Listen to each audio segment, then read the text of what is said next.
आइए बढ़ते हैं आयत नंबर 44 की तरफ। तिलावत करते हैं। तहिय्यतुहुम यौम यल्क़ौनहु सलामुन व अअद्द लहुम अजरन करीमा। लफ्ज़ी तर्जुमा करते हैं।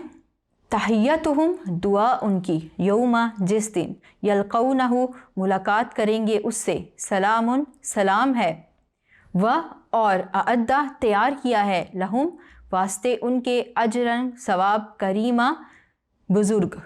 इस आयत का बामुहावरा तर्जुमा कुछ यूँ है, जिस रोज़ वो उनसे मिलेंगे उनका तोहफ़ा अल्लाह की तरफ से सलाम होगा और उसने उनके लिए बड़ा सवाब तैयार कर रखा है।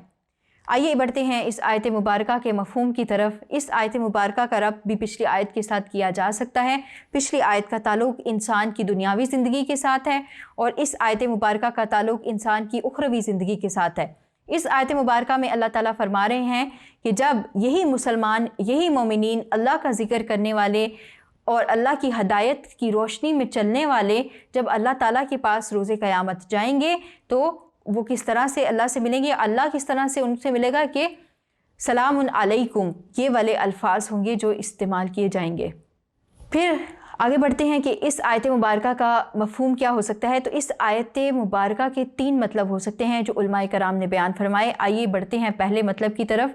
पहला मफ़हूम इसका ये है कि अल्लाह ताला ख़ुद अस्सलामु अलैकुम से अहले जन्नत का इस्तकबाल करेंगे, क्योंकि ख़ुद अल्लाह ताला कुरान मजीद में फ़रमाते हैं सलामुन क़ौलम मिर रब्बिर रहीम, रब्बे रहीम की तरफ से उनको सलाम कहा गया है। दूसरा मतलब, दूसरा मफ़हूम इसका कुछ यूँ है कि मलाइका उनको सलाम करेंगे।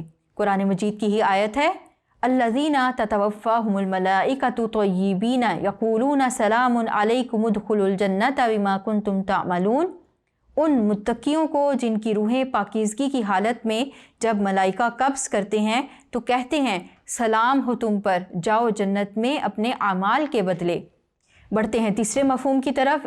इस आयत का तीसरा मतलब ये हो सकता है कि वो ख़ुद आपस में एक दूसरे को सलाम करेंगे, यानी जन्नती जो अहले जन्नत होंगे वो जब वहाँ पर जब एक दूसरे से मिलेंगे तो उनको अस्सलामु अलैकुम कहेंगे। वो किस तरह से, आयत मुबारका इसके बारे में क्या कहती है, दावाहुम फ़ीहा सुब्हानकल्लाहुम्मा व तहिय्यतुहुम फ़ीहा सलाम व आखिरु दावाहुम अनिल हम्दुलिल्लाहि रब्बिल आलमीन। तर्जुमा है इसका, वहाँ उनकी सदा ये होगी कि पाक है तू ए अल्लाह। उनकी दुआ ये होगी कि सलामती हो और उनकी हर बात का ख़ात्मा इस पर होगा कि सारी तारीफ़ अल्लाह रब्बुल आलमीन ही के लिए है। हमने आपके सामने इस आयत के तीनों मायनी मतलब और इसका मफ़हूम पेश किया। उम्मीद करती हूँ आपको समझ आई है। आइए बढ़ते हैं अगली आयत की तरफ।